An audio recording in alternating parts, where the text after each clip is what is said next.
Yeah, khoza kuyahamba. Alright. Uh, tikulandireni abale tsiku la lero labwinonso limene mulungu watipatsa tsikunso la sabata ya limene makhaso tikuligwiritsa ntchito kukambirana zambiri za mawu a mulungu, uthenga wabwino osatha umene ndithu tili nawo mwa khristu yesu. Ya khupira kuti kuna konse kumene tili kwachaso bwino. Ifenso kuno kuli bwino ndithu, mulungu angotidalitsa ndi mvula kuchokera dzulo pakale usiku wonse yakhala kuli mvula mpaka na pano ndithu. Ya tsiku la lero tikhala tikupitiriza buku la Efeso lija, makamaka tikhala tikulowa mu chapter 2. Ya komano tisanayambebe chilichonse tipemphere kuti mulungu atitsogolerenso tsiku imene sichimasi tipemphere.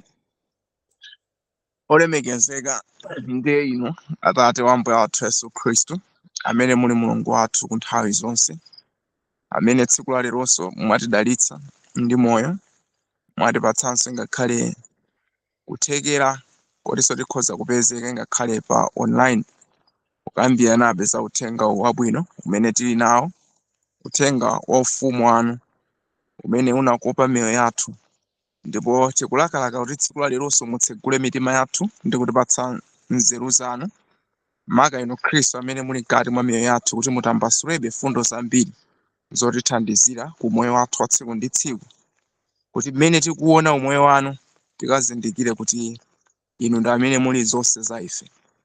Lolani Ambuye kuti kamvekedwe kathu kakhale kokhuzika ndi mzimu wanu umene uli mwa ife. Chisomo chanu Ambuye chitikwanire nthawi yonse imene tikhale tikukambirana phunziro, ndipo mutiletsere zonse zotisokoneza makamaka mu nthawi imeneyi. Mulole kufuna kwanu kuchitidwe inde mwa Khristu Yesu mpulumutsi wathu. Amen.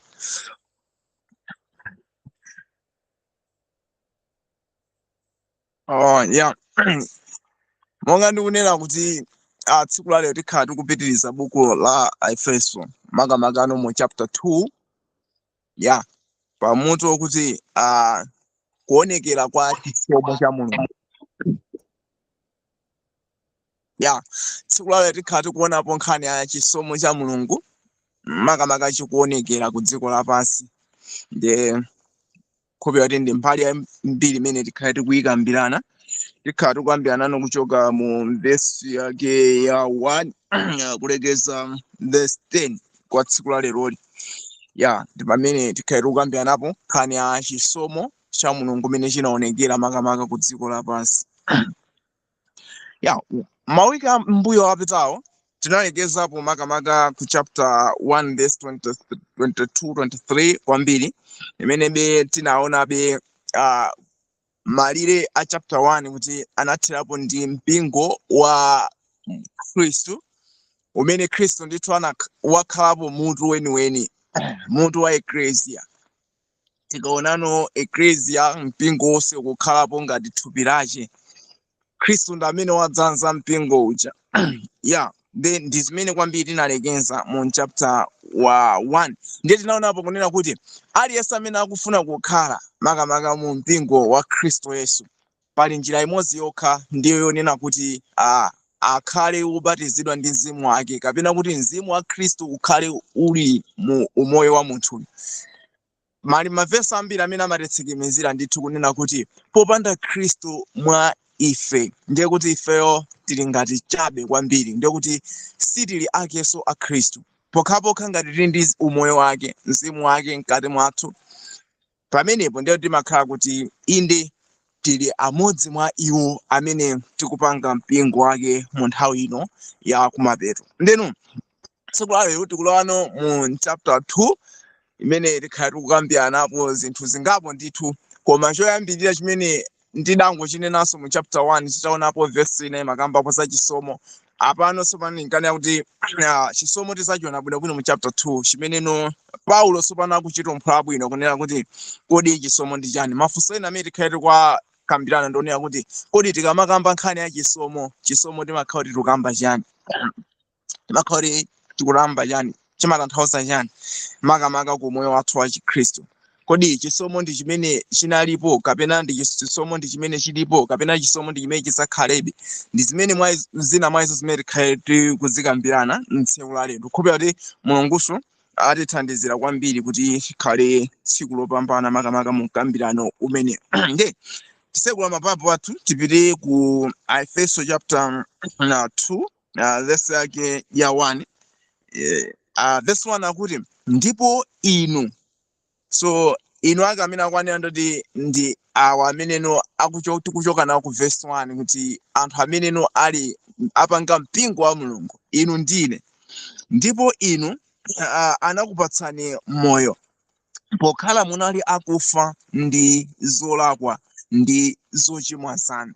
So point yoyambirira imene tikuiona mu chapter 2 ndiyonena kuti pakuonekera imfa ndithu pakati pa anthu. Chifukwa kunena kuti pokhala anthu akufa chifukwa cha zimene zili zolakwa zimene tingonena kuti mauchimo kapena china chiliyonse mphulupulu zonse zimene anthu ali nazo, akuti chifukwa cha zolakwa ngati zimenezo akuti zinawalowesa mu imfa. Ndakunena kuti Khristu Yesu amene ndithu anatidzanza mitima yathu kuchokera ku chapter 1 cha buku la Efeso, ameneyo anatipasa ifeyo moyo ngakhaleno zolakwa kapena kuti uchimo unatilowesa ifeyo mu imfa. Tikumbukire kunena kuti chinthu chimodzi chachikulu choopsa chimene tchimo linabweretsa ku dziko lapansi, makamaka paja tikamakamba tchimo timakamba za kulekana kwa Mulungu ndi munthu. Chinthu chimene chachikulu chimene kulekana kwa Mulungu ndi munthu chinabwera ku dziko lapansi ndiyo imfa. So ndi chinthu chowawa kwambiri makamaka poganizira kuthupi komanso poganizira mbali ina ya kuuzimu. Ndiye ndimafuna nokuti tiyambeke taona kaye kunena kuti zolakwa zimene Paulo akuzinena kuti zinatipatsa ifeyo imfanzi. Zimene zizi Bible likuzitambasula motani. Ndiye ndimafuna ndigwiritse ntchito kaye 1 Korinto chapter 15 verse yake ya 56 makamaka kungofuna kuona kunena kuti kodi tikamakamba imfa imene ilipo ku dziko lapansi, makamaka munzu wake wa imfa kapena kuti mphamvu yake ya imfa ikuchokera pati. Ndiye tikapita ku buku la 1 Korinto chapter 15 verse yake ya 15 muona kuti Paulo anatumphulaponso chinthu china makamaka chofunikira kwambiri kuti tidziwe kunena kuti kodi imfa muzu wake ndi chani kapena mphamvu yake ndiyo chani kapena chikuchitika ndi chani kuti imfa ikhazikike ku dziko lapansi. 1 Korinto chapter 15 verse yake ya 56 akunena kuti koma mbola ya imfa mbola ya imfa ndiyo uchimo. Verse 56 mbola ya imfa ndiyo uchimo koma mphamvu ya uchimo ndiyo chilamulo. So tikamanena kuti imfa ikhazikike ku dziko lapansi ndoti chimene chinapangisa ndi kuti pali uchimo. Then tikamabwera nkhani yochita define uchimo kuti kodi uchimo ndi chani. Uchimo akunena kuti mphamvu yake yeniyeni ikuchokera pa nkhani ya kuyang'ana chilamulo. Kuyang'ana chilamulo ifuna ikutipase picture nji. Tikamabwera pa nkhani ya chilamulo ndoti ikutipasa kuyang'ana chinthu chimene chili chabwino, chinthu chimene chili choyipa, chimene Mulungu anachitiretsa kuti tisamachite, chimene chili chabwino chimene kuti tichite. Muona kuti zonsezi zikuchita no point zikulunjikabe ku Genesis chapter 3 makamaka kunena kuti anthu adadziwa zabwino ndi zoyipa, komano pameneno panali chivuto lalikulu paja ndi nkhani ya chisankho kunena kuti asankhe chabwino ndi chimene chinali ngati chotani chovuta. So kudziwa zabwino ndi zoyipa si tinaonapo kale mbali ina kunena kuti si chinali yankho lakukonzera umoyo wa anthu. Ndiye muona kunena kuti nkhani ya chilamulo chinachichonse chimene tinakhati kuchiunguza mbuye monsemo chinakhala chosapindulisa makamaka ku miyoyo ya anthu ya uzimu. Malo monena kuti anthu apite chisogolo ndi umoyo wawo ndi pameneno kunali kutitimira kwambiri ku moyo wa Chikhristu. Ndiye tikabwerano mu buku la 2 Korinto chapter 3 timapeza kuti verse 6 Bible limanena kuti ndithu utumiki wa kuyang'ana pa chilamulo unali ngatino utumiki wa imfa. Chifukwa chani? Anthu amene anayenera kuti akhale ndi moyo mwa Khristu Yesu poyang'ana makamaka chilamulo kuti chikuti chani anapezeka zoti ali operewera pamaso pa Mulungu. Nthawi yonse amene ukuyang'ana kuti kodi malingana ndi malamulo moyo wanga ndayenda bwanji, pamenepo akuti Chikristu kapena kuti umoyo wa uzimu wa anthu unankanuwonongeka mpaka nabe pano pati maona bezokhazo zoti onse amene ndithu ali pansi pa chimene chichi amapezeka zoti umoyo wawo uzimu sikuyenda bwino. Tikabwera ku buku la Roma chapter 7 verse 9, Paulo anakakamba fundo ina akuti chilamulo chimene nthawi ake ndinachipeza ngati chopasa moyo, akuti chomwe chicha ndinachipeza chopasa chani, chopasa imfa.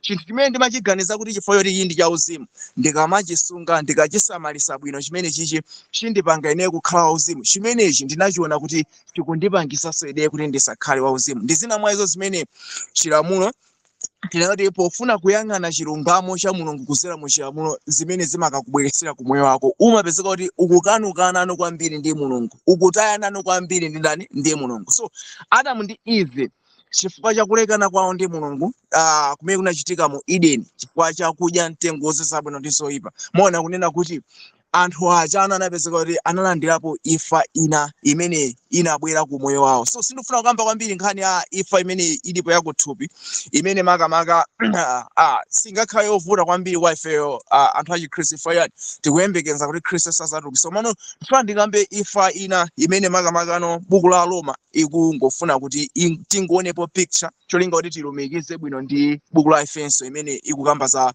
zolakwa zimene ndithu zinatipangisa ifeyo kufa.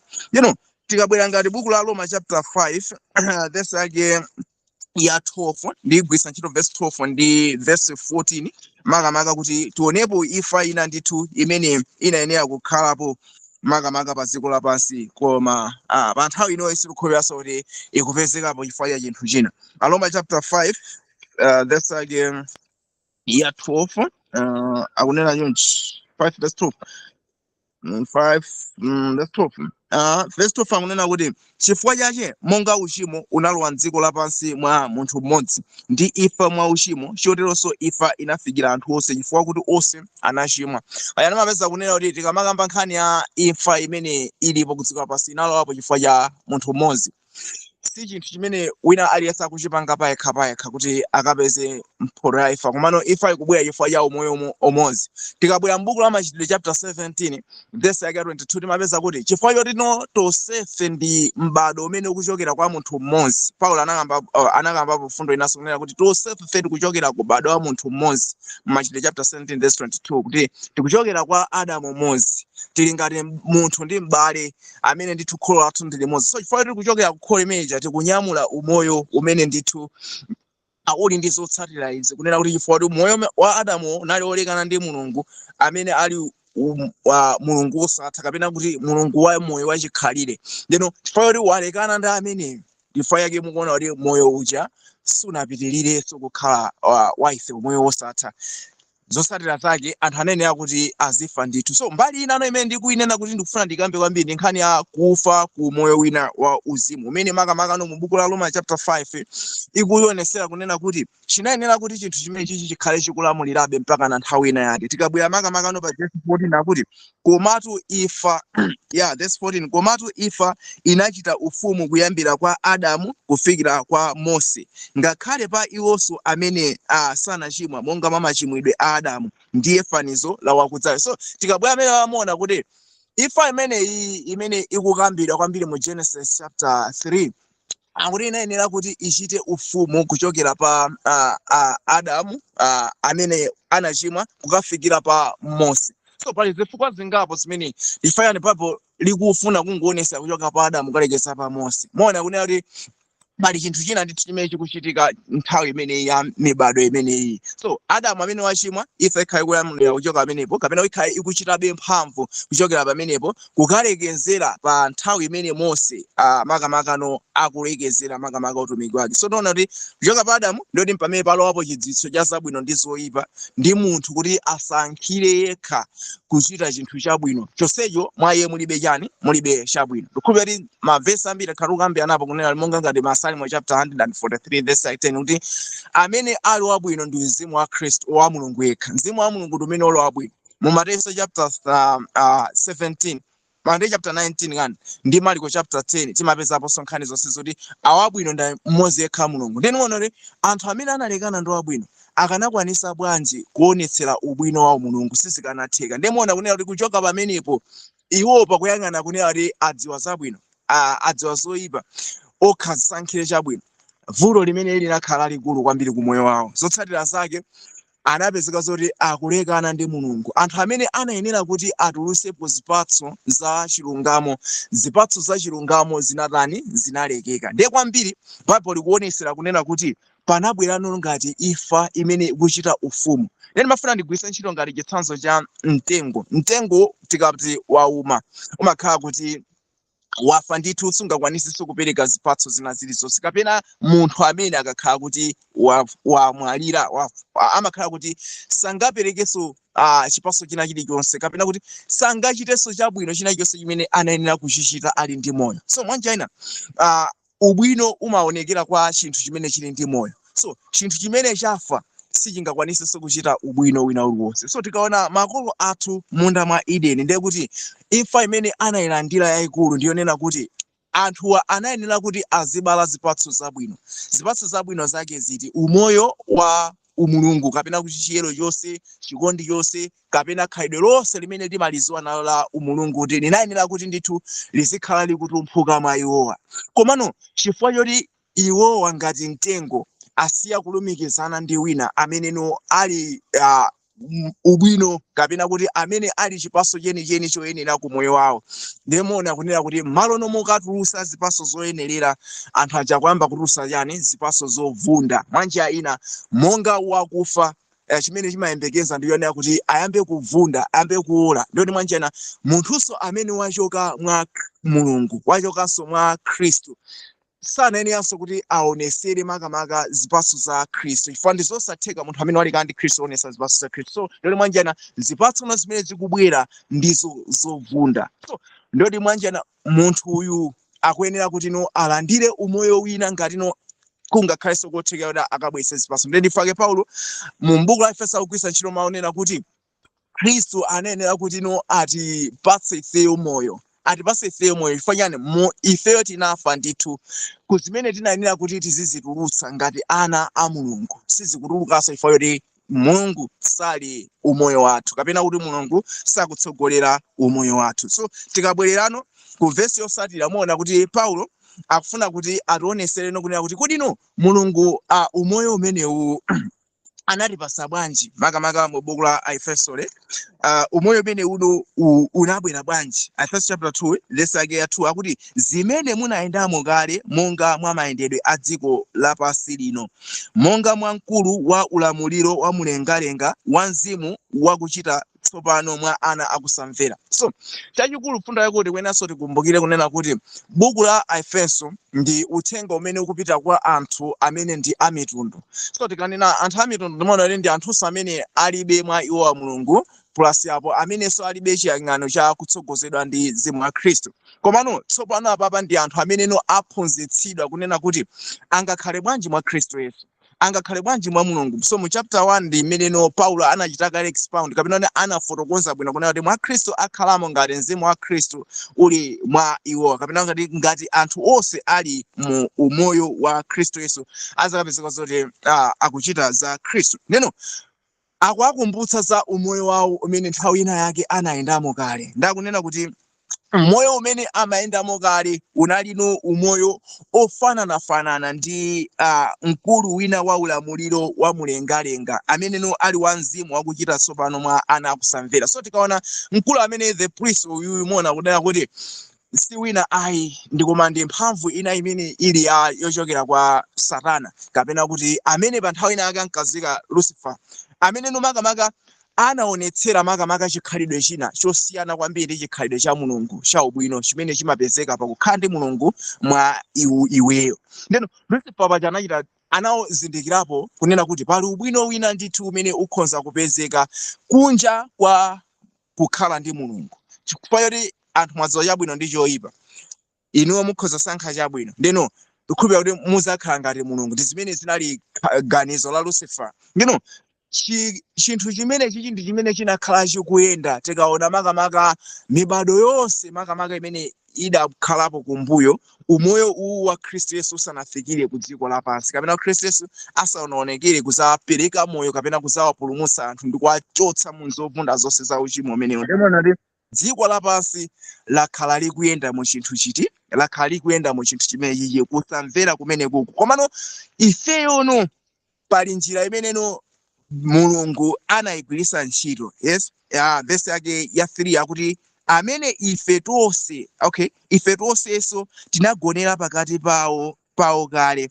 nzilakolako za thupi lathu ndi kuchita zifuniro za thupi ndi za maganizo ndipo tinali ana amkwiyo chibadwire monga otsalawo. So mukaona kuti sinasinthe kwambiri, palibe kusiyana kwambiri. Amitundu amene Paulo akuwalangiza, Paulo yemwenso akuwatsimikizira kunena kuti mmene inuyo munali kuyendera kale ndi mmenenso ifeyonso, okay, anthu amene inu mwayana achiyuda anakhalanso akutani akuyendera. Tikamatsetsereka munsi mwina kuchokera verse 7 ndi amene tizaonepo makamaka ayuda anakuwalongosola bwino kunena kuti ndi zina ziti zimene zimadziwikitsa ngati ayuda komano padakale panopa Paulo akungoonetsera kunena kuti mmene umoyo anayendera ayuda ndi mmene anayendera amitundu ingakhale kale lonse palibe kusiyana. Chifukwa chani? Mukamuona muyuda ndi munthu amene generation ya mbuyo wonse amasowekera Khristu mwa iye. Mukamuonanso amitunduso ndi munthuso amene akusowekera chitsogozo cha mulungu mwa iye mulibemo. Ndi chifukwa choti iye alibe mulungu, Yudaso alibe mulungu, ndikhulupirira lino palibe kusiyana kwina kulikonse. Ndoti osewa akuyendera principle imodzi, akuyendera fundo imodzi. Fundo yake iti ya mdierekezi yakukhala pansi pakudziwa zabwino ndi zoyipa ndi kudzisankhira chabwino pa inu eni. Ndimene ndithu inakhalapo pogonera dziko lonse lapansi. Ndeno moneno mulunguno akukonza njira ndithu. Chifukwa yani anazindikira mulungu nena kuti chinthu ichi malo monena kuti chabweretse mu ubwenzi wabwino ndi mulungu. Mona kunena kuti akutino anthu onse okhala pa dziko lapansi analowa mu mkwiyo ndi mulungu. Manja ina analowa mu udani ndi mulungu. Mu udani bwanji?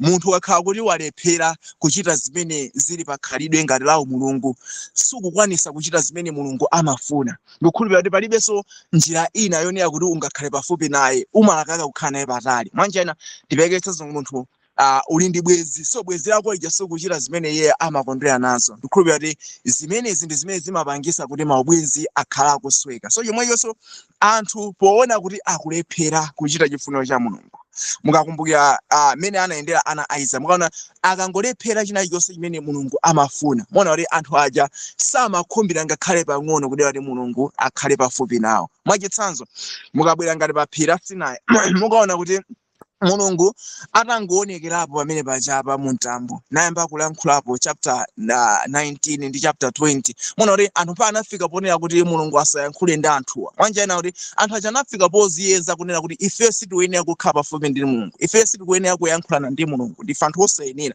Muona kuti zimene zizi ndi zina mwa izo zimene zinakhala zikuononga maubwenzi a anthu. Chifukwa choti anthu akuyang'ana kunena kuti mwa iwo mutulukemo zipatso zabwino.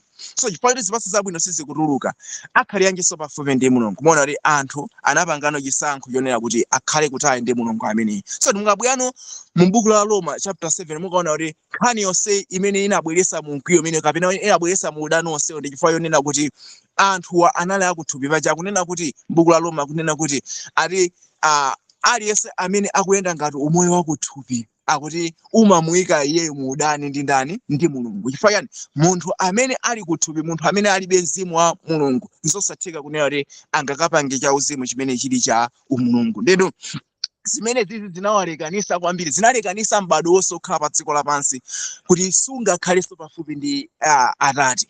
Komano tiyamikire kwambiri kuti ngakhale bezonsenzi zizi zinakhala zikuchitika chonchi, komano mu dongosolo limene tikhala tikuyambirana tsiku lero la chisomo chimene chinagwera ku dziko lonse lapansi. Muona kuti ndi chimeneno chinabweretsa makamaka chimwemwe makamaka ku mpingo umeneno ulibenso panalibenso kuthekera kwina konena kuti anthu akanakwanisanso kubwereranso pamaso pa mulungu, anthu akanakwanisanso makamaka kupezanso ufulu pamaso pa mulungu. Zimene zinali zovuta kotheratu, komano mulungu akuzipangano mwa njira ina kunena kuti anthu tikalandire chisomo chachikulu kwambiri. Ndeno mukayionesesa muona kunena kuti Paulo wagwiritsa ntchito mawu ena makamaka mu verse yake ya 4 akunena kuti koma mulungu wolemera chifundo chifukwa cha chikondi chake chachikulu chimene anatikonda nacho, verse 5, tingakhale tinali akufa m'zolakwa zathu anatipatsa moyo pamodzi ndi Khristu. mulu opulumutsidwa ndi chisomo. So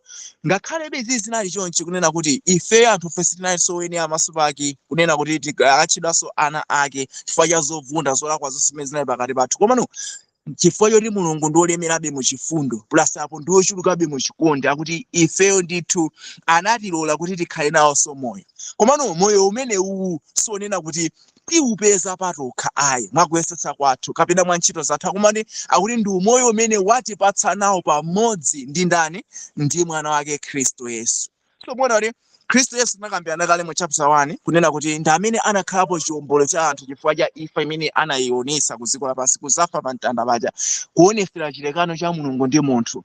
So atafa Khristu amene ndithu chiyembekezo cha umoyo panalibe mmene walandira imfa, koma mulungu olemerabe mu chifundo anamuukitsa Khristu Yesu. Ndipo Paulo akunena kuti zimene zinachitika kwa Khristu Yesu kunena kuti mulungu anapasa moyo Khristu Yesu, chomwechonso chikondi chimene chinachitika pa mwana wake chikuonekera pa inu ndi ine amene tinali anthu osakonzeka kunena kuti akutipasa moyo mmene Khristu akuuka, akutiukitsira pamodzi ifeyo ndi ndani? Ndi Khristu Yesu. Ndigwiritsepo ntchito mawu ena ake amene makamaka andisangasa komano akupezeka mu English makamaka mu Efeso chapter 2 verse 5. For Paulo wagwiritsa ntchito mawu ena amene mukachita trace mu Bible mukapeza kuti so akukapezeka so mbali ina kuti kodi Khristu Yesu anagwiritsa ntchito njira yotani. Because ndikayikamba yoti tibweriranso apapa komano mawu amene akupezeka pa Efeso chapter 2 mu chichiwa sakundivekera amene ndimafunira. Lero tikapita buku la Efeso chapter 2 makamaka verse yake ya 5 imene ndimayolenga kunena kuti ndithu mulungu ndifike Efeso chapter 2 verse yake 5 akuti even when we were dead in sins, pamene tinali kufa mu mauchimo, ati have quickened us together with Christ. So mawu amene mafuna makamaka ndi quickened us together. So watikhanga lino watipasa moyo. So ndimafuna mawu amene so mukachita trace mawu mweyo mukapezanso ku buku la 1 Korinto chapter 15 verse yake ya 45. Mona kunena kuti mmene akugwiritsira ntchito mulungu kunena kuti atipase ifeyo moyo umene akugwiritsa ntchito moyo wa wina wake, osati kuti wina aliyese moyo wake payekha kuti azipase moyo kapena kuti abwerere mu chilungamo cha mulungu. Kumbuke kuti tukamba za kuvunda kumene kwachitika pa anthu chifukwa cha tchimo. So kuvunda kwina kuli konse sikukutha chifukwa cha mmene iweyo ukuchitira exercise kapena kuti mmene ukupangira zinthu. Kuvunda kwina kuli konse kukutha chifukwa yonena kuti wina wake wakuukitsa.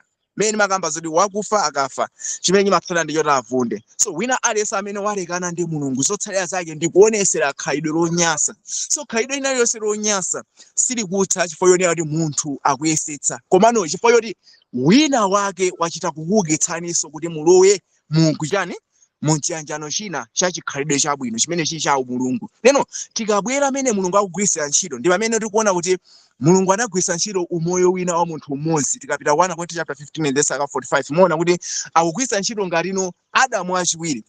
Nokoga nkhani ya Adamu achiwiri ndi nkhani yoti si achilendo makamaka ku maphunziro athu au moyo wa Chikhristu. Mulungu akugwiritsa ntchito Adamu wina wachiwiri, osati umoyo wa munthu kunena kuti ukabweresenso ubwino, komano Adamu wina wachiwiri amene ndi Khristu Yesu anayenera kuti aonekere ndi cholinga kuti akalengenso m'bado wina watsopano umene makamaka uzibadwa kuchokera mwa ndani? Kuchokera mwa iye. Izizi ndi zimene zikuonekera kwambiri ngakhale mu buku la Efeso kunena kuti principle kapena kuti fundo ina imene dziko lapansi linakhazikikapo makamaka lonena kuti liyang'ane chabwino ndi choyipa, limene Adamu ndi Eva analikonda munda mwa Edeni, limene lija linabweretsa chitsutsano kapena kuti chilekano kapena kuti udani ndi mulungu. So fundo ina imene mulungu akagwiritsa ntchito ndiyonena kuti ayike umoyo wina watsopano umene ndi umoyo wa Khristu Yesu. Kuna kuti anthu onse pomabadwa kuchokera mu umoyo umene mwachikhulupiriro akatumphulenso chilungamo china. Ndoti mwanja inano tikapitano pa verse 6 muona kunena kuti panachitikano chinthu chachina chachikulu kunena kuti ndipo anatiukitsa pamodzi natikhazikitsa pamodzi nzakumwamba mwa Khristu Yesu. Muona pamene Khristu Yesu amafa naona kuti umoyo wina uli wonse wa munthu unali pamene paja chifukwa yani Khristu amafa chifukwa kuti analekana ndi Mulungu imene linali vuto la munthu wina aliyense limene lili vuto la munthu wina aliyense wochimwa ku dziko lapansi kapena kuti vuto la munthu wina aliyense Yesu Khristu asanabwere then mungaona kuti Khristu anafa chifukwa kuti walekana ndi Mulungu then mmene akufa Khristu ndoti umoyo wina uli wonse wachilekano ndi Mulungu ukupachikidwa pa mtanda paja ndifake no mukabwera mu buku la Paulo lomwe lona Galatia 2 tikazafika ngati verse 20 mona la kukamba za nkhani kuti ndinapachikidwa ndi Khristu Yesu koma ndili ndi moyo so Khristu mmene akupachikidwa ukupachikidwa ndi umoyo wathu kulekana ndi Mulungu mmene Khristu Yesu no akukalowa m'manda ndiye kuti umoyo wonse wa anthu ukukalowa m'manda kapena kuti mwanja ina chivundino cheni chimene chinalipo ku dziko lapansi ndoti chikukafika ngati chakumapeto chifukwa yani akachoka Khristu Yesu kumanda kwena kuti atani aukitsidwe so mmene Khristu Yesu amaukitsidwa ndoti mwanja ina inu ndi ine tinalinso tikuukitsidwa kuti tikanyamuleno umoyo wina umene unali wolumikizana ndi Khristu komanso ndi ndani ndi Atate ndoti mwanja ina chiyanjano chimene chinali kusowa mu mbuyo chikuyenera kuti no chiyambeso makamaka pakati pa ndani pa anthu ndifake no Paulo akunena kuti anatiukitsa iyeyo pamodzi ndoti mmene Khristu amauka umoyo wanga umoyo wanu ndi umoyo wa anthu onse a dziko lapansi unali ukuukanso mwanga makano kwa iwo onse amene akhala akukhulupirira pa umoyo uti umene wa Yesu tinauka tonse pamodzi ndi Khristu akutite okay Mulungu akutitenga ndikutika pamodzi pamene pali ndani pali Yesu ndipo muona kuti Yesu adakupezeka kuti kumwambe inde ifeonso akutikanso pati pomwe paja tikumbukire kunena kuti ife tili mwa Khristu Yesu ali mwandani moyo mwa ifeyo koma padakale pano pa Khristu Yesu kumene amakhala ndi kuti amakhala ndi kumwamba koma ngati mzimu wake uli mwa ife ndiye kuti pena paliponse pamene pali Khristu ife tikuyenera kukhala pati tikuyenera kukhala pomwepo mukabwera tikabwerera mbuyo mu Ephesians chapter 1 jamuona kuti Yesu Khristu ali ndi ngati mutu wa ecclesia ndoli ngatali mutu Khristu Yesu tikabwera mu buku la 1 Korinto chapter 12 mukapeza kuti ife tonse 1 Korinto chapter 12 verse 12 akunena kuti ife tonse tingati ziwalo zapathupi la ndani la Yesu ndoli manja miyendo mapazi ndoli ndi mmene ali ngati anthu ku dziko lapansi so mukaona kumene kumakhala mutu pansi limakhala komweko dzanja limakhala komweko chiwalo chilichonse chimakhala kuti chimakhala komweko so kutanthauza kuti kumenenso kuli Khristu padakali pano ngati Khristu ali kumwamba ndiye kuti ifeonso ifoti mzimu wake uli mwa ife ndoti nafenso tikupezekanso pamene pali ndani pali Yesu Khristu paja zimene zili zosiyana kwambiri ndi chipangano chakale ifo yani pamene pali Khristu pamene pali Mulungu anthu samakhalapo pomwepo amakhala ali kutali naye amene amapezeka naye pafupi anene yakukhala wansembe yekha basi wansembe amene amakhala naye pafupi kuti alumikizitse anthu amene ali wolekana ndi Mulungu ndimona kuti palibe ubwenzi umene ungakome ndi anthu amene ali kutali ndi bwenzi lawo kumachita kugwirisa ntchito ena ake nkhala pakati onera azalumikizitsa so mwanja ina ubwenzi umakhala kukoma ndi nkhala pakati uja osati anthu ndinoona kuti chimene chindi chifayike chinayenera kuti utumiki umene usapenzekenso pakati pathu chifukwa utumiki umene unali wongowapangisa anthu kungokhala ndi chani ndi ngati maligret kapena kuti madandaulo kunena kuti umoyo wathu sikuyenda bwino umoyo wathu tikukhala osemphana makamaka ndi amene ali bwenzi lathu ndinoona Mulungu anatipasa ife umoyo wina anatiukitsa ife pamodzi ndi Khristu Yesu anatiyanjanisanso ndi iyeyo tikabwera m'buku la Roma chapter 5 verse 13 muona kunena kuti mwa imfa ya mwana wa Yesu Khristu ife amene tinali adani a Mulungu tinayanjanisidwa tinalumikizana naye plus yapo chipulumutso chonse simukaona kuti tikuchipeza chifukwa chokuti ife ndi Khristu Yesu tili otani tili olumikizana chonchi tili ngati no umoyo yani umoyo umodzi ndeno mu verse 5 Paulo anangoyamba kulongosola kunena kuti tili ifeno tsopano opulumutsidwa mwachani mwa chisomo so ndi nkhani inalo imene makaka imene tikhaire kuyikambirana kuti kodi tikamanena kuti chisomo chimakhala chikukamba chani yakhala ndikubva anthu ambiri akukamba zonena kuti chisomo si chinthu chimene chikuyenera kukhala chikuchitika mpaka na kuti chisomo chinachitika kamodzi kodi zimene zozo ndizoona kuti ena mpaka amafika mwana tilopulumutsidwa mwa chisomo ena amati ano sikuti tilopulumutsidwa mwa chisomo koma ena amati tidapulumuka mwa chisomo komano tifuna kuti tifukule malingana ndi Bible kunena kuti mfundo yeni yoona tikamakambapo nkhani ya chisomo timakhala kuti tikukambapo chiyani so ndimayesa kufufuza mawu amene wawa kunena kuti kodi chisomo chimatanthauza chani komano mwina ndisanayambe kuzikamba tabwiyani tifike ka verse 7 kuti okay ndingoibweza verse 6 akuti ndipo anatiukitsa pamodzi natikhazikitsa pamodzi mzakumwamba mwa Khristu Yesu. Verse 7 kuti akaonetsere nyengo zili nkudza chuma choposa cha chisomo chake nkukoma mtima kwa pa ife mwa Khristu Yesu. Tikumbukira kuti buku la Efeso nakambapo mu chapter 1 kunena kuti pali timauti ndithu tosangalatsa kwambiri timene tikumapezeka pafupi mwina more than 20 m'buku la Efeso lokha kunena kuti mwa Khristu kusonyeza kuti ifeyo makamaka chiyang'aniro chathu ndichonena kuti umoyo wathu ukhazikike pamene papa Khristu Yesu akhale mwa ifeyo. Ngati Khristu Yesu sakhala mwa ife malonjezano onse amene ali m'buku la Efeso akutikhudza, koma ngati Khristu ali mwa ife zonse zimene anazilonjeza Mulungu m'buku la Efeso ndiye kuti zili gawo limodzi limene tikhale tikutirani tikuzilandira moyo wathu wa tsiku ndi tsiku. Ndimaona kuti Mulungu anazionetsera makamaka ngati chuma chimene chili cha m'bado umene unalipo komanso m'bado umene uli nkudza. Chifukwa tikumbukire kunena kuti mibado yonse ya dziko lapansi ikuyenera kuti izindikire kunena kuti ndi Khristu mwa iwo chimene chili chuma chenicheni chachani cha ulemerero. So verse 8 ino akukanena kuti pakuti muli opulumutsidwa inu ndi yani ndi chisomo chakuchita mwa chikhulupiriro ndipo ichi ndichosachokera kwa inu chili mphatso ya Mulungu. So pamene kwambiri tikufuna tikhazikepo kwambiri kunena kuti ife tonse amene tili anthu aku dziko lapansi mona akunena kuti zolakwa zathu zimene tinali nazo sizikanatheka kubwerera ku chilungamo cha Mulungu mwa ife tokha, sizikanatheka. 1 Corinthians chapter 2 verse 14 ndi 15 amanena kuti munthu wachibadwidwe cha umunthu nkosatheka kuchita zokondweresa ndani, zokondweresa Mulungu. Ifa yani za Mulungu zijama zesa zopanda pache. Ulibe mzimu wa Khristu ukapanga bwanji za Khristu Yesu. Lero mona kuti chisomo chathu chimene chikuoneka kwambiri ndikanena kuti pamene uchimo unali kuti talikisana ndi Khristu, tikabwera mu buku la Roma chapter 7 akunena kuti ezina Roma chapter 5 akunena kuti pamene ndithu uchimo unali kuchuluka pamene ponso chisomo cha Mulunguso chinataniso chinachuluka.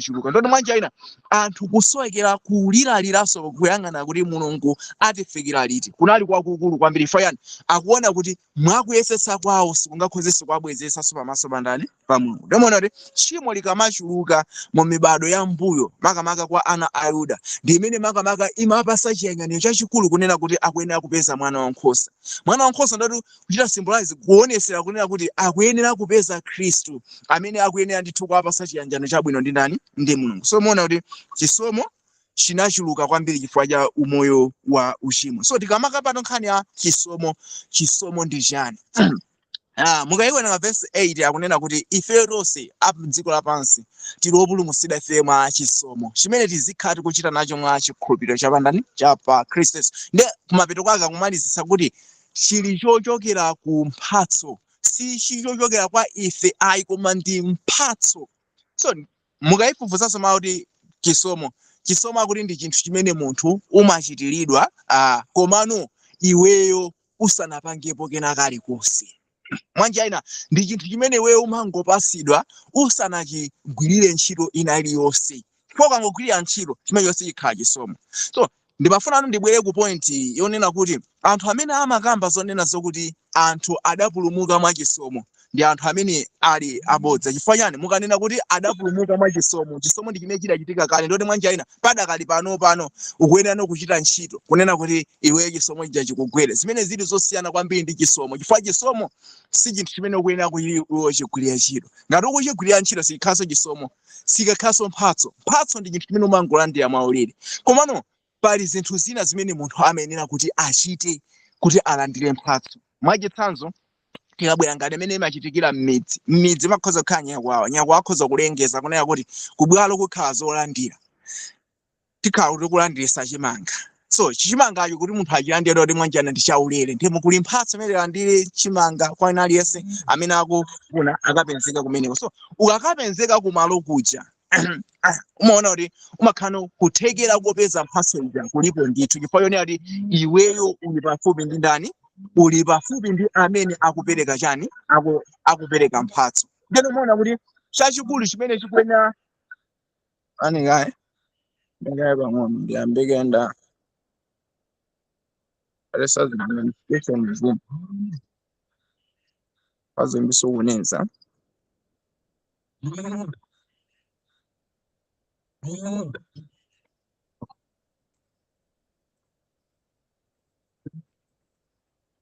Okay. Mafuna ndi asike dzina mandisokoneza kwambiri pa Yeah, I think what you're ndika. Kene mafuna ndi yoseka izinthu zina zimasokoneza. Yeah. So ndimakamba apo nkhani yachi so mukuneya kuti ngati pali zinthu zoneya kuti anthu alandire ngati mphatso. Samayeneranso kuperekerapo kanthu. Akangoperekerapo kanthu ndiye kuti chinthu cha simphatso. Ndoti muzabva kuti apa chitika chinyengo kuti mphatso zijazilandira anthu amachita kupereka kadipo. So mukaona nkhani ya chipulumutso chimene munthu akuyenera kuchipeza. Bible Paulo akugwisa ntchito mawu kunena kuti ndi chisomo kapena kuti ndi mphatso imene Mulungu wayipereka. Komano ndimanena nokuti munthu kuti ulandire mphatso imene ikufunika papangokhapo zinthu zina zochepa kwambiri zimene munthu amayenera kuti azionetsere. Mwanjira ina amene akupereka mphatso yakupezeka kuti ukakapezeka pamalo paja umakakhala ndi mwayi olandira mphatso ichi. Ona?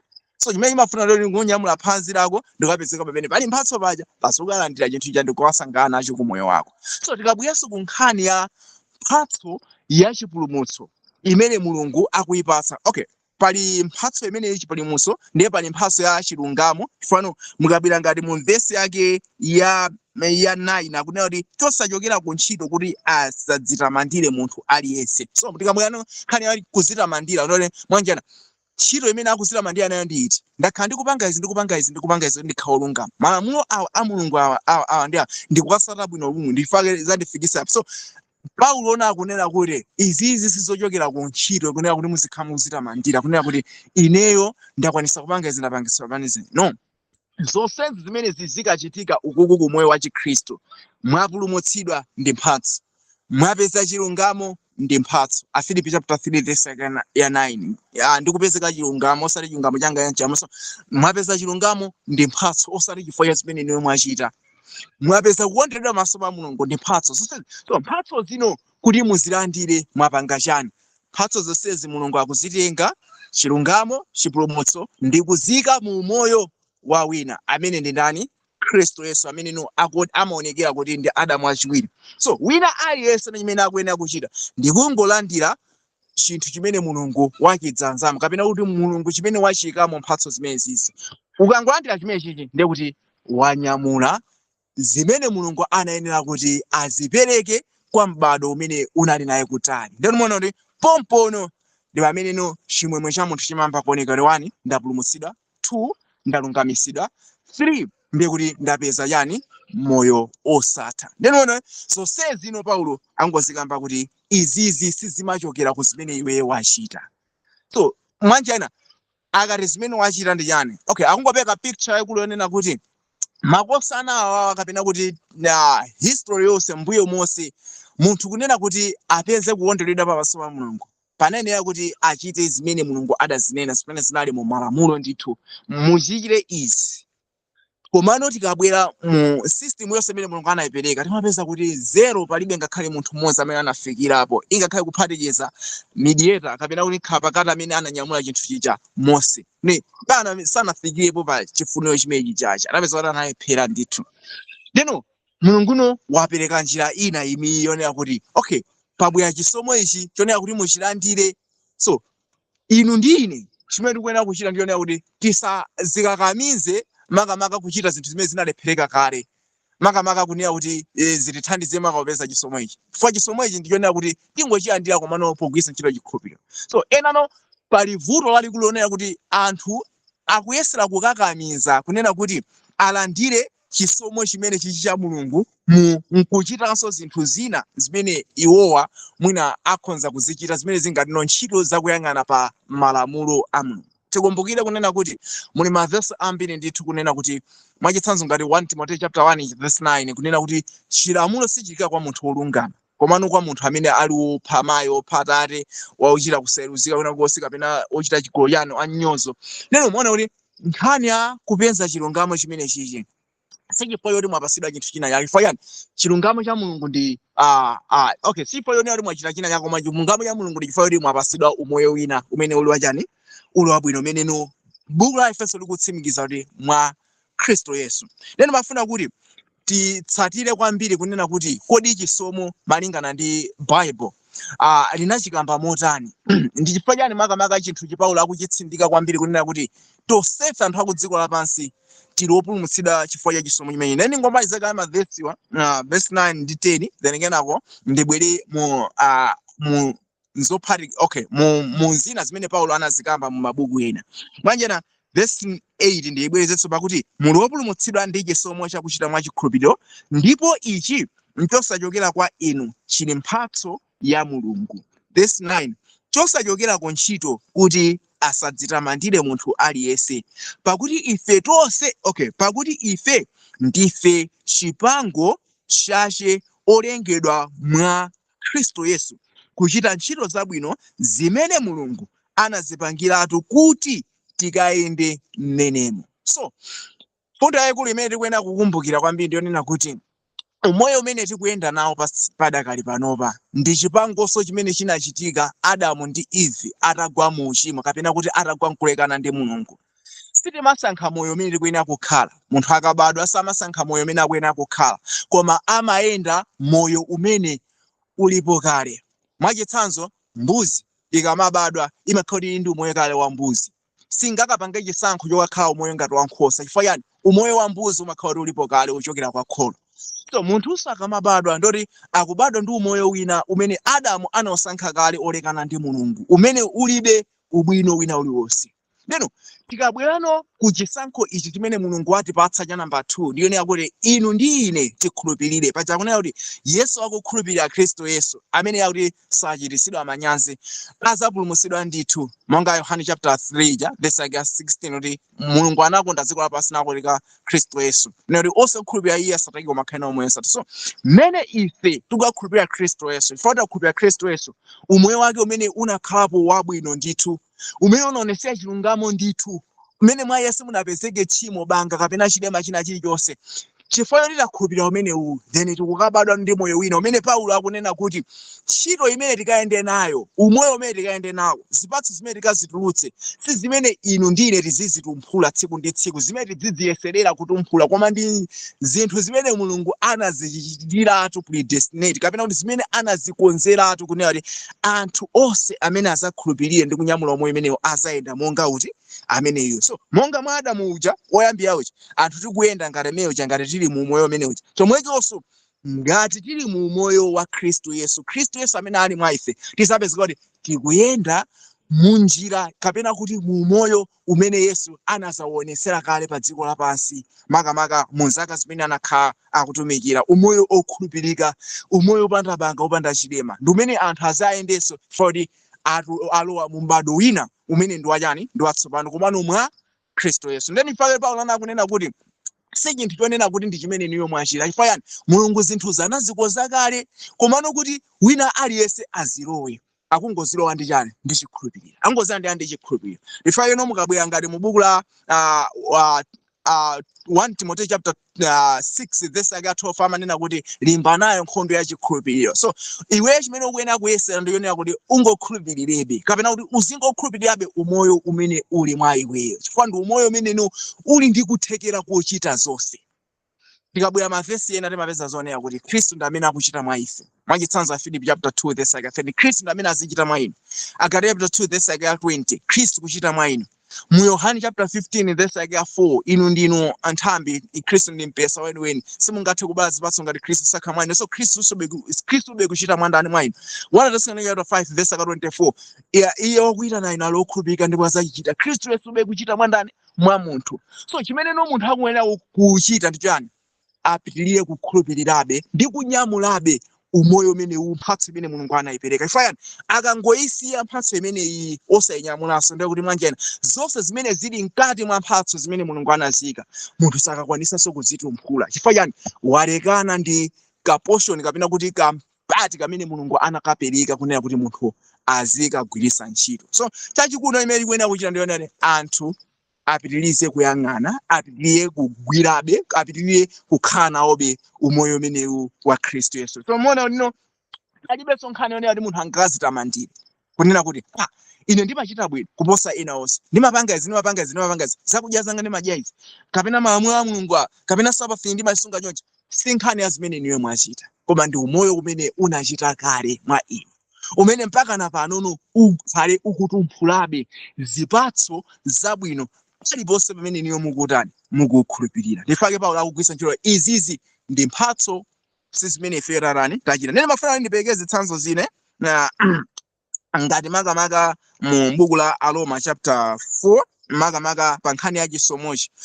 Ndimafuna ndigwise ntchito makamaka Abraham pofuna kulumikizitsa makamaka kulungama kwa anthu amene tili masiku ano. Kodi chilungamo chathu ifeyo tikamanena kuti si nkhani ya zimene zikuchokera kumene tachita. Okay, Paulo anazikambapo mwanjira ina bwanji kapena mu malemba anazikambapo bwanji kuti tizifese. So tufuna tibwere pa chitsanzo cha Abraham bwenzi la Mulungu leni kuti kodi iyeyo anaenda mu njira yotani nanga Paulo mbali ina Mungu dzadzitsa chisomo chimene chichi akhala kuchita mbasula bwanji kuti tikimve tsitsi. Aroma chapter 4 verse yake 1 kulekeza 5 mafuna tumuonepo mbale uyu Abraham kunena kuti kodi tikamakambapo nkhani ya chisomo tikuyenera kuti munthu achipeze bwanji. Nanga Abraham anayesedwa olungama bwanji makamaka mu nkhani ya chikhulupiriro chimene tikuchita nayo moyo wathu wa tsiku ndi tsiku.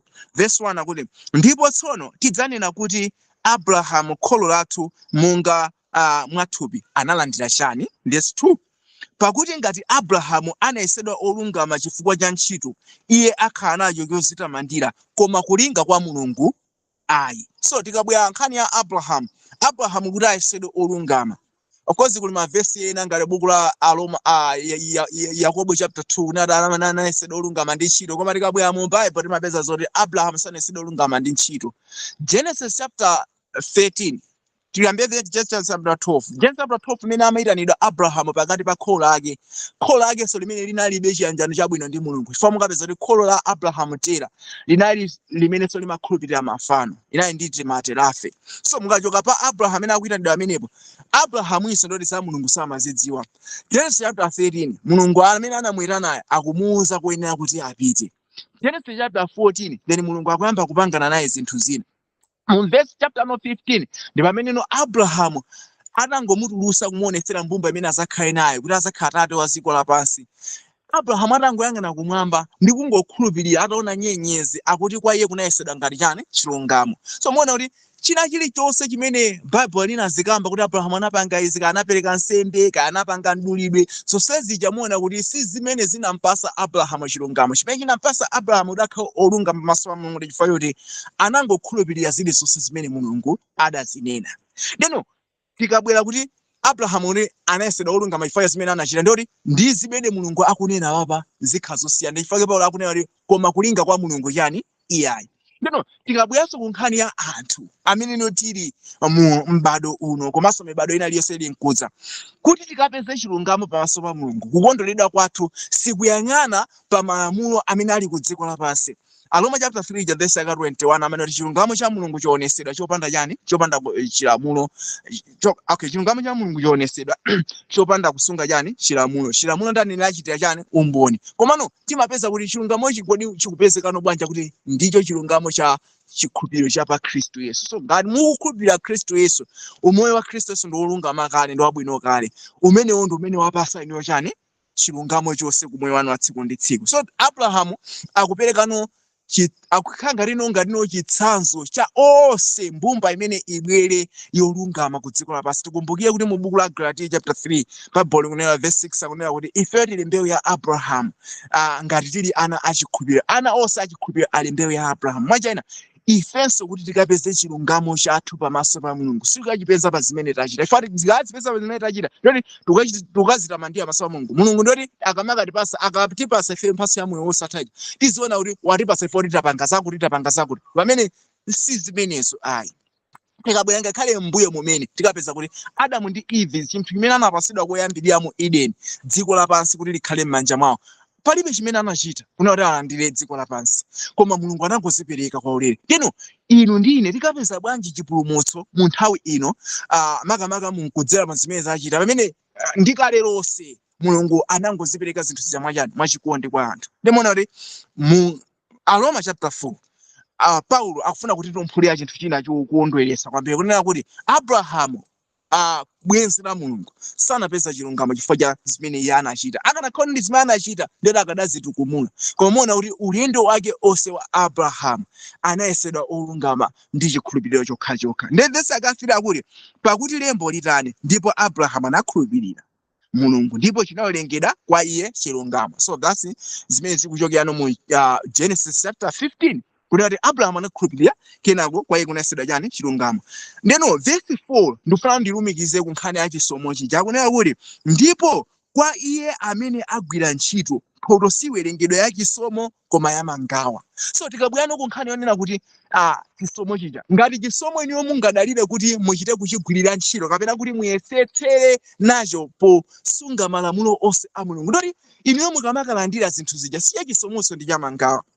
Achitsanza akulu kuti ndikupaseni cholemberachi kapena kuti ndikupaseni chakudya tiyeni mupite ku nyumba kwathu mukalime mizere 10. Ndoti mwanjani mizere chamukulima ija ikukhanga lino ikusinthana ndi zinthu cha mwachilandira ija. So pamapeto pake suri mungamuyamikire munthu uja wandipasa chakudya wandipasa cholembera kapena wandipasa chakudya chifukwa yoti ndinali ndi mphatso. Sikakhaso mphatso chifukwa yoti muzikang'ana zinthu zimene mwachita. So tikabweranso ku nkhani ya chipulumutsochi muona kuti singakhale mphatso ngati anthu angamachite kuvutikira kukonza khalidwe. Komano muona kuti khalidwe lonse la chilungamo chawo inde likuyenera kuti lionekere mwa Chikhristu. Sisi anthu amene ali mwa Khristu sunakhala achisawa sakhala achisawa saziyenda mzimene wakufuna komano pali khalidwe lina limene linakonzeka kale limene lilipo kale la mwa Khristu. Iniyo mpokana omwe umene mukapeza kuti mukulitumphula chani khalidwe limene lili ku dziko lapansi. Nono tikamanena nkhani ya chisomo ngati munthu angachigwirire ntchito ndiye kuti chimenecho si chani no si chisomo komano ikakhala kuti ukazilandira chifukwa cha zimene iwe watani wachita. So tikamubwera pa nkhani imene imapeza kuti chipulumutso mpaka na masiku anowa mpaka na nthawi imene ili nkudza mpaka na nthawi zonse zamuyaya ndi zinthu zonena kuti anthu adazipeza mwa ulere. Komano chimene iwo akuyenera kuchita ndi imene Paulo azikhala kuyikamba makamaka buku lonse la Efeso mpaka na chapter 6 kunena kuti iwowa mphatso imene anayipeza chifukwa choti ali mwa Khristu Yesu. Manje aina ndisena mwazo zimene chisomo chimakhala chikutani chikuonetsera. So tikabwera pa verse 5 pakuti koma kwa iye amene sachita koma akhulupirira iye amene osapembedza ngati olungama chikhulupiriro chake chiwerengedwa yani chilungamo. So kwa ifena amene ifeyo kale okay mwachitsanzo tikamabwera pa umoyo wa munthu wina aliyense amene afuna kuyamba umoyo wa Khristu mwa iye. Muona tosefe ife ndife zitsanzo zabwino. Ntchito zathu za mbuyomo ife nakhala pa Khristu ndipeke chitsanzo cha ine nakhapo nthawi ina umazumva kuti ndine Khristu kauchokera chaka cha 2016 mena abatizira mpingo wa Seventh Adventist kafika 2023 masipo ndine Khristu weniweni okhulupirika maso pa Mulungu. Komano muone kuti munzaka zonsezo ineyo umoyo wangabe unali wovunda wosakonzeka ndikayelekeza zimene zinaonesedwa mu zaka zimene zizi 6 zimene zozo okay noti zaka 7 zimene zozo muona kuti ndizofanana ndi zimene ndidazionetsa mu chaka chimene ine ndinabadwa kufikira mu chaka chimene ndinkati ndabatizidwa ndalowa mu Chikhristu. Chifukwa yani zimene ndinkachita mu chaka cha 2016 kufika 2023 ndi zimene zinali mbuyo mwanga ngakhale umumu zimene zikungosiyana zionera kuti 2016 kufika 2023 ni nthawi imene ndinadziwapo chiyamulo cha Mulungu bwino kapena kuti ndi nthawi imene ndinadziwa kuti ndingafikire bwanji pamaso pa Mulungu ndingampembedze bwanji komano ndinkayang'ana pa nkhani ya malamulo. So muona kuti kusiyana kwenikweni sikunandionekere ifo yani zikumbumtima zanga zoyipa zonse zinalipo bekale plus yapo kusakhumbirabe kukhala pafupi ndi Mulungu kunalipo kale chifukwa yani nthawi zonse ndikangona kuti palakwika ine ndi Mulungu ndimapanga chisankho ndisakhale naye pafupi. So pamene Mulungu zimene akufuna si zimenezo muona kuti yani kuyesa kupeza mphatso ya Mulungu imene iyi pakugwirira ntchito ndinakhumudwa kwambiri. Ndi zimene Paulo akuzinena kwambiri kuti nthawi zonse pamene mungafune kunena kuti mupeze chisomo cha Mulungu pakugwirira ntchito sikhaso chisomo chikhala kuti muzizitamandira. So mkati mwa kuzitamandira muona kuti anthu ambiri amalephera ndithu amaoneka kuti ndiwosafikira pamaso pa Mulungu ndiwosayenera pamaso pa Mulungu. Chifukwa yani akaziyenza pa scale ndi lamulo lija akuona kuti adakali kutali ndi Mulungu akayankhula tsiku limenelo akaganiza tsiku limenelo akachita tsiku limenelo zonse amaona kuti palibe chimene ndachita choyenera pamaso pa Mulungu. chifukwa chani akuyang'ana chifukwa cha ntchito pamene kungokhulupirira mwa Khristu Yesu pungozindikira kuti umoyo umene ndikukhala uswahili ndi umoyo wa Yesu umene ndidaulandira kale pa tsiku lija umene unaperekedwa kale pa tsiku la Pentekoste. So lero lino dziko lonse likuyenera kubadwa mu moyo umene ndi chikhulupiriro. Onse amene akunyamula moyo umene mukaona kuti ali ndi zitsanzo zabwino akupereka chitsanzo chachikulu kunena kuti ndithu ifeyo amene tinasowa chilungamo pano chilungamo tachipeza.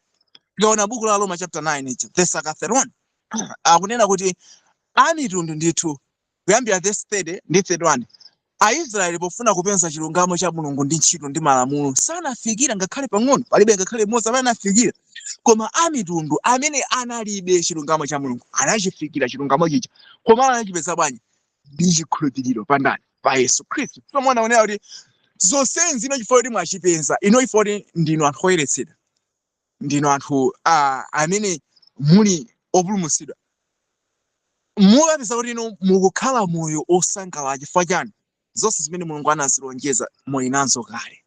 Enge ndi zimene kwambiri tikamakamba nkhani ya chisomo imangofuna kuti ionetsere makamaka mu chapter 2 imene maana kuti tikhale kukambirana zimene ndimafuna ndi zikambe kwambiri zimene zinone chipulumutso chathu chikuchokera mu chisomo koma chisomo ndi kunyamulabe umoyo wa Khristu Yesu mwandani mwa ife. Then chimene chikufunikira kwa wina aliyense moyo wake wa tsiku ndi tsiku. So chisomo sitimachita kuchivutikira sitimachita kuchimenyera nkhondo koma chisomo ndi chinthu chimene munthu umangolandira ngakhale usanachite kena kalikonse. Mukabwera mu buku la Mateyu chapter 20 pali fanizo lina ndithu limene Yesu ananenapo manga fanizo la ogwira ntchito pena ndi pena. Mukapeza kuti pali makosana angapo ndithu amene anayitanidwa makamaka kumunda kuti akagwire ntchito. Ola loyamba, ola lachitatu, ola lachisanu ndi chimodzi, ola lachi namba 9 then pali no ola la namba 11. Mukapeza sonia kuti oyambirira kugwira ntchito mmene amene akuperekapo chithunzi cha Ayuda oyitanidwa koyambirira. Mukapeza kuti pokalandira lupiya latheka anafika podandaula akuti ataliyeza kumanena ilili bwanji ife mukutiyerekeza lofanana ndi awo amene angogwira ntchito nthawi yochepa amene sanavutike ndi kutentha kwa dzuwa. Mwanchena chimene akuyang'ana Ayuda ndi yonera kuti ife zimene Mulungu anakhala kutilamulira mu chipangano chakale takhati kuchita nakhati kupanga zisemu nakhati kupanga zakuti zonsezi bwanji mukutiyerekeza ndi anthu amene angokhulupirira. Koma mumfaniso lakunena kuti Yesu Khristu analenzanga tenga mphatso yako ifo ndi imene tinakambirana kuti uzayenera kutenga pamapeto pa ntchito. So mukaona nkhani ya chipulumutso ngati anthu angakapulumuke chifukwa cha zimene achita akamakayira ndi asakalemekeza nayo Mulungu.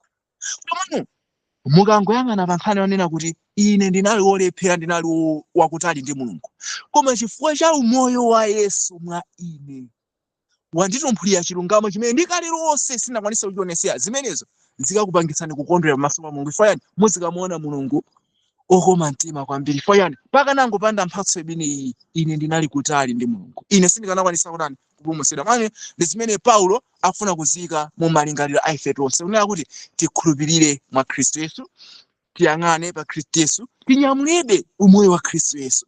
Chimene chichi ndiye chisomo chathu chachikulu imene ndi mphatso yathu yayikulu imene Mulungu watiikiza.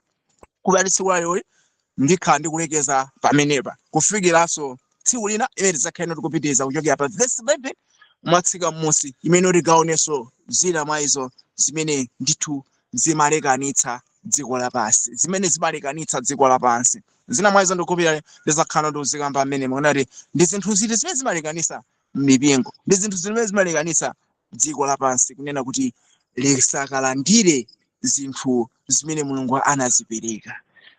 Ngati pali funso kapena ndamanga kuti zibwera ndi kamalisa kupemphera makamaka ku nkhani ya phunziro limene tinali nalo la chisomo. Tseke maso tipemphere.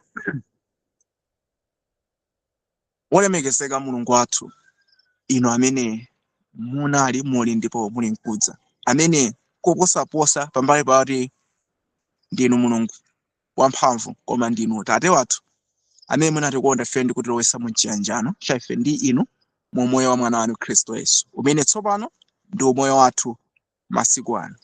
Tikuthokoza kwambiri ife kuti pamene pali inu nthawi zonse mwatiyikapo kuti ife tikaone chimwemwe chimene chili pa nkhope yanu makamaka masiku onse a umoyo wathu. Zikomo kwambiri ife kuti tinali ndi phunziro mupitirize Ambuye kuti tambasulira zambiri popezabe nthawi zina timapeza kuti nkalongosoledwe kathu tikusokerabe chinthu china kupera kuti pamene pali kusowa kwathu mukupadziwa komanso kwa iwo amene akhala kumva phunziroli kupera kuti onsenso mukudziwa pamene pali kufoka kwawo komanso pamene pali kufunikira kuti adzadzitsidwe bwino nkalongosoledwe. Chitani zonsezi mwa mphamvu yanu mwa mzimu wanu umene unapatsidwa kwa ife tonse pamodzi amene tinakhulupirira mwa mwana wanu. Mulole kufuna kwanu kuchitidwe pamene tikhale tikupitiriza zina zonse mu tsiku lero la Sabata mwa Khristu Yesu mpulumutsi wathu amphendesa zonse m'manja mwanu. Amen.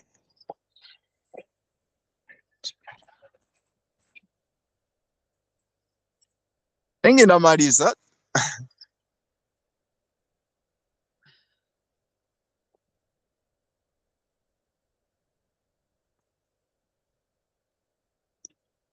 Ndamaliza ndingikhoga ngati pali funso pena ndamange khani achisomo ndikhaza vanga. Yes, yeah, tingothokoza pa zabwino zonse zimene Mulungu akupitiriza kupanga makamaka mukavesere kathu kamawu. Yeah,